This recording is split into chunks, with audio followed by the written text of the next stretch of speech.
हमारे इस चैनल मैथिली गंगा को लाल बटन दबाकर सब्सक्राइब करें व घंटी के निशान का बटन दबाएं ताकि सभी नए वीडियो आप तक तुरंत पहुंचे बिल्कुल मुफ्त।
राखी के त्योहार,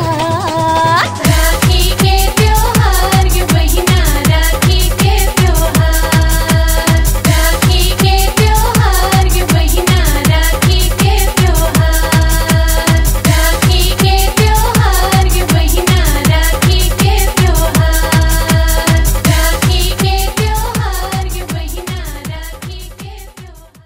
हमारे इस चैनल मैथिली गंगा को लाल बटन दबाकर सब्सक्राइब करें व घंटी के निशान का बटन दबाएं ताकि सभी नए वीडियो आप तक तुरंत पहुंचे बिल्कुल मुफ्त।